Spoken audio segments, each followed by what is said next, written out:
Lecture du livre de Néhémie. Moi, Néhémie, j'étais alors échanson du roi, la 20e année du règne d'Artaxerès, au mois de Nissan. Je présentai le vin et l'offris au roi. Je n'avais jamais montré de tristesse devant lui, mais ce jour-là, le roi me dit « Pourquoi ce visage triste? Tu n'es pourtant pas malade? Tu as donc du chagrin ?» Rempli de crainte, je répondis « Que le roi vive toujours !» Comment n'aurais-je pas l'air triste quand la ville où sont enterrés mes pères a été dévastée et ses portes dévorées par le feu? Le roi me dit alors « Que veux-tu donc me demander ?» Je fis une prière au Dieu du ciel et je répondis au roi « Si tel est le bon plaisir du roi, et si tu es satisfait de ton serviteur, laisse-moi aller en Juda, dans la ville où sont enterrés mes pères, et je la rebâtirai. » Le roi qui avait la reine à côté de lui me demanda « Combien de temps durera ton voyage? Quand reviendras-tu » Je lui indiquai une date qu'il approuva, et il m'autorisa à partir. Je dis encore « Si tel est le bon plaisir du roi, qu'on me donne des lettres pour les gouverneurs de la province qui est à l'ouest de l'Euphrate, afin qu'ils facilitent mon passage jusqu'en Juda, et aussi une lettre pour Asaph, l'inspecteur des forêts royales, afin qu'il me fournisse du bois de charpente pour les portes de la citadelle qui protégera la maison de Dieu, le rempart de la ville et la maison où je vais m'installer. » Le roi me l'accorda, car la main bienfaisante de mon Dieu était sur moi.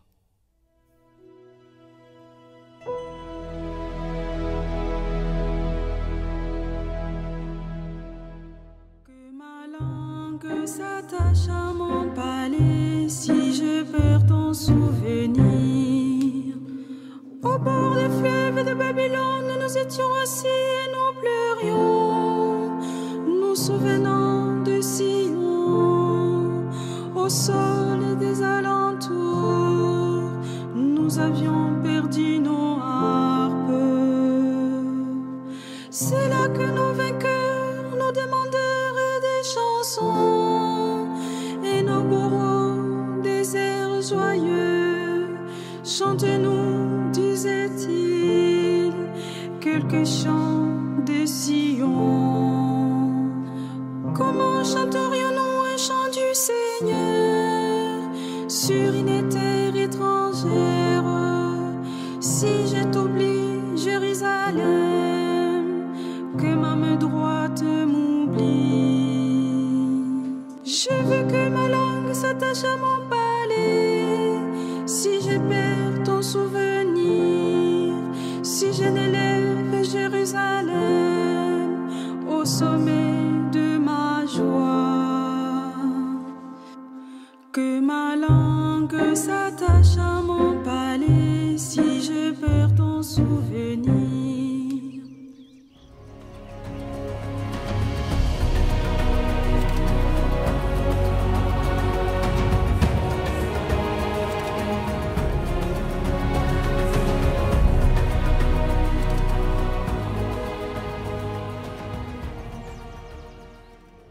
Évangile de Jésus-Christ selon saint Luc.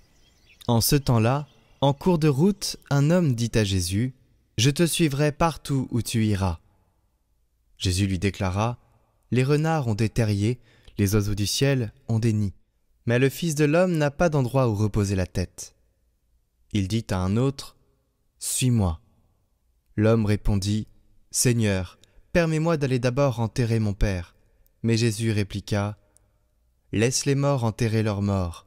Toi, pars et annonce le règne de Dieu. » Un autre encore lui dit « Je te suivrai, Seigneur, mais laisse-moi d'abord faire mes adieux aux gens de ma maison. » Jésus lui répondit « Quiconque met la main à la charrue, puis regarde en arrière, n'est pas fait pour le royaume de Dieu. »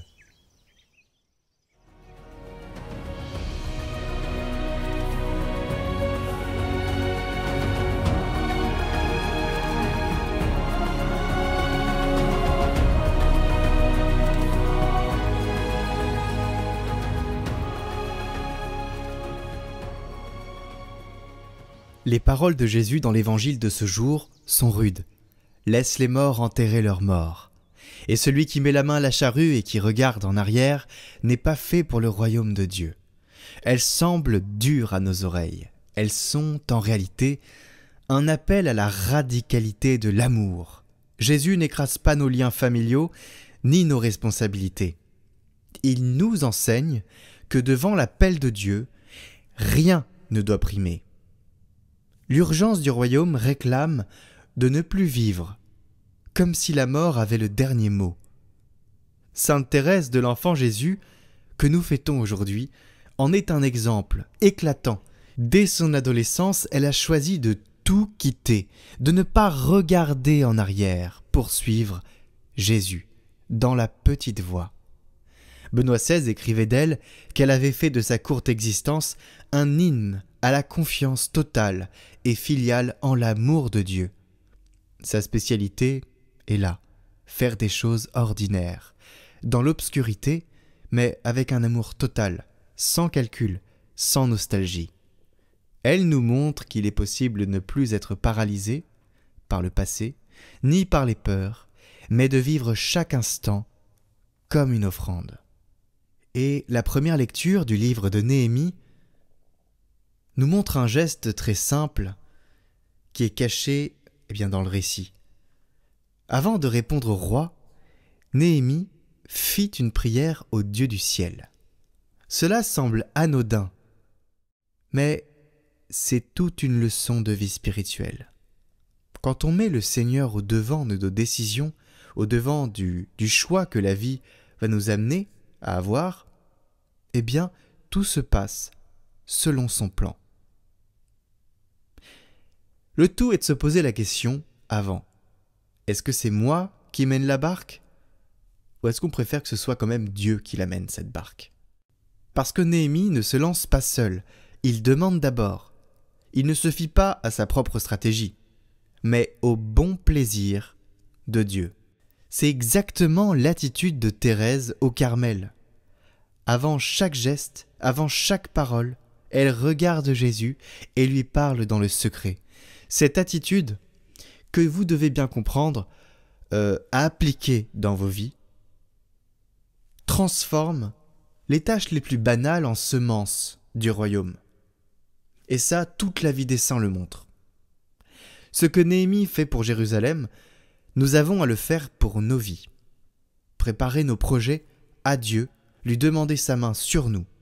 C'est dans cette disposition qu'il devient possible de tenir l'exigence de l'Évangile, qui au début nous paraît violente, qui nous questionne, mais quand on écoute la réponse, on se dit « mais oui, à chaque fois que je me suis fait confiance, je me suis pris un mur. » Et ça fait mal. Et quand je fais confiance à Dieu, quand je le laisse mener ma barque, quand je fais, non pas selon ma force humaine, mais avec sa grâce, alors tout devient possible, puisque c'est lui qui ouvre les portes. Même ce qu'on n'avait pas imaginé, il le fait. Alors, je voudrais vous lire aujourd'hui spécialement un petit poème de Sainte Thérèse qui s'inspire de l'essence de ces lectures du jour. Un poème adressé à Jésus. Rappelle-toi de la gloire du Père. Rappelle-toi des divines splendeurs que tu quittas, t'exilant sur la terre, pour racheter tous les pauvres pécheurs. Ô Jésus, t'abaissant vers la Vierge Marie, tu vois là ta grandeur et ta gloire infinie. Ah, du sein maternel, qui fut ton second ciel, rappelle-toi. Rappelle-toi que sur d'autres rivages, les astres d'or et la lune d'argent, que je contemple en l'azur sans nuages, ont réjoui, charmé tes yeux d'enfant, de ta petite main qui caressait Marie, tu soutenais le monde et lui donnais la vie. Et tu pensais à moi, Jésus mon petit roi. Rappelle-toi que dans la solitude, tu travaillais de tes divines mains. Vivre oublié fut ta plus douce étude. Tu rejetas le savoir des humains. Ô toi, qui d'un seul mot pouvais charmer le monde. Tu te plut à cacher ta sagesse profonde. Tu parus ignorant, ô Seigneur Tout-Puissant. Rappelle-toi qu'étranger sur la terre, tu fus errant, toi le Verbe éternel. tu n'avais rien. Non, pas même une pierre, pas un abri, comme l'oiseau du ciel. Ô Jésus, viens en moi, viens reposer ta tête, viens, à te recevoir, mon âme est toute prête. Mon bien-aimé Sauveur, repose dans mon cœur, il est à toi.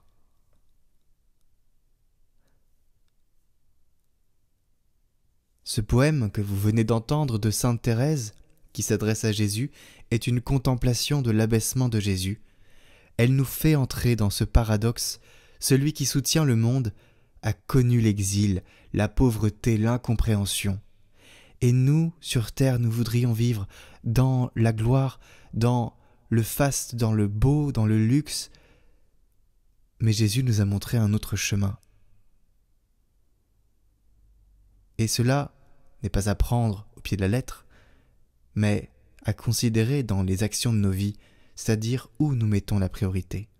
Parce que Jésus a reçu du parfum, parce que Jésus a reçu des choses de grande valeur.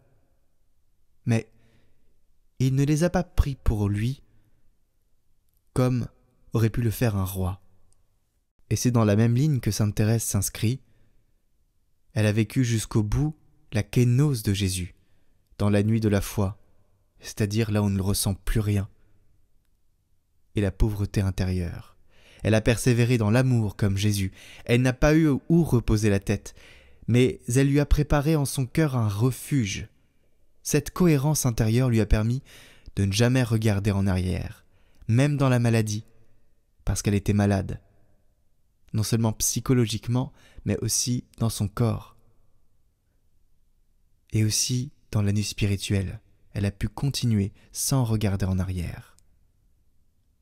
Voilà ce qu'elle nous dit aujourd'hui. N'ayez pas peur de l'exigence de l'Évangile. Ne craignez pas de tout donner, car celui qui demande est aussi celui qui soutient. Alors mes chers amis, si vous voulez aussi inviter Jésus à reposer dans votre cœur, avoir cette proximité, cette relation intime dans le plus profond de notre cœur, eh bien, il faut se préparer. Il y a la confession, pour qu'il se donne à nous et qu'il se repose dans notre cœur en paix, dans sa paix.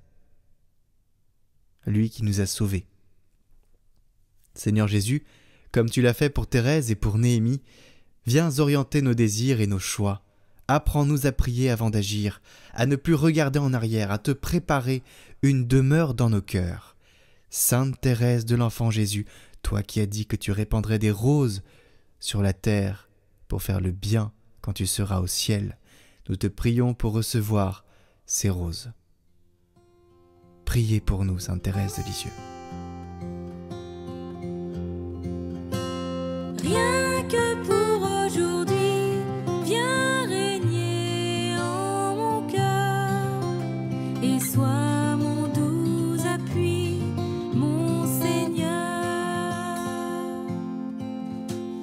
Ma vie n'est qu'un instant qui m'échappe et qui fuit pour t'aimer sur la terre. Je n'ai rien qu'aujourd'hui.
chers amis, aujourd'hui, je vous propose quelque chose de particulier. Il s'agit du rosaire. Parce que vous le savez peut-être pas, mais nous sommes en octobre dans le mois du rosaire. Et pour ce faire, pour vivre ce mois de la meilleure manière qui soit, il y a une appli qui a lancé un défi, celui de permettre à chacun de vivre avec intensité ce mois et de faire donc un chapelet par jour.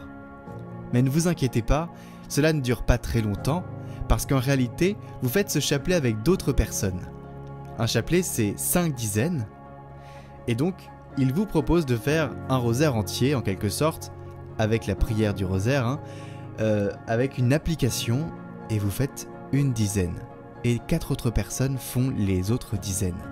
Donc vous faites un chapelet avec d'autres personnes, la communion de la prière est géniale. Donc, je vous invite à faire cela, à aller sur cette appli et à rentrer le code d'invitation Catoglade pour aller sur les communautés Catoglade et prier avec d'autres membres de Catoglade, non seulement la prière du rosaire, mais aussi leurs intentions de prière. Parce que oui, vous pouvez déposer une intention de prière. Alors si vous êtes curieux comme moi, je vous invite à aller voir cette belle application qui vous permet de prier. En réalité, la prière du rosaire, c'est la vie du Christ. C'est là où la prière a tout son sens en quelque sorte, puisque le rosaire s'appuie sur les scènes de la vie du Christ. Et donc cela nous enracine dans sa vie. Il n'y a pas de prière plus féconde que celle qui nous parle de Jésus. Voilà, donc je vous invite vraiment à faire ce défi. Premièrement, téléchargez Rosario, l'application. Deuxièmement, cliquez sur le code d'invitation et entrez ce code qui est Catoglade. Alors ce n'est pas une promotion, c'est vraiment Catoglade qui a un compte sur Rosario qui permet aux priants de se réunir. Vous avez la possibilité sur cette application de prier le chapelet tous les jours. C'est le défi du mois, avec une dizaine donc. Et vous pouvez aussi transmettre cette flamme et partager à des amis qui sont peut-être dans la difficulté ou des personnes qui ne connaissent pas vraiment le rosaire. Donc cette appli, elle a été développée par Hosanna Prière, ça vous connaissez parce qu'on a déjà fait quelques partenariats avec eux. Et donc quelle plus belle manière il y a de prier le chapelet qu'ensemble. Alors moi-même j'aurai un chapelet, j'aurai une dizaine à faire avec d'autres personnes, vous serez peut-être avec moi, je sais pas. Mais je trouvais génial de faire ce défi de prière, qui nous enracine dans nos vies de tous les jours, parce que moi j'avoue que j'ai du mal à faire le chapelet, et une application comme ça qui fait tout le taf à ma place de recherche de qu'est-ce qu'il faut lire, qu'est-ce qu'il faut faire, et voilà, c'est très bien accompagné, ça nous permet vraiment de faire cette prière que beaucoup de personnes font, et que pas assez en fait de personnes font. Je me rectifie parce que c'est vrai, il y a beaucoup de personnes qui font le chapelet, mais très peu en réalité sur la totalité de tous les catholiques.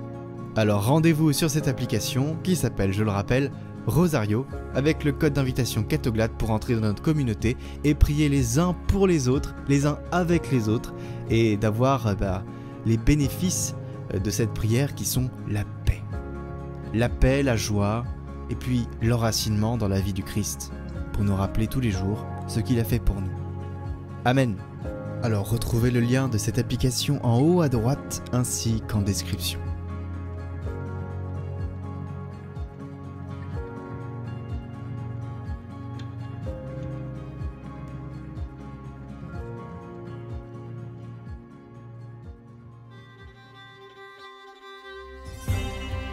Découvrez les neuvaines du moment en description de cette vidéo. En ce moment, la neuvaine à Sainte Thérèse de Lisieux, toujours en description.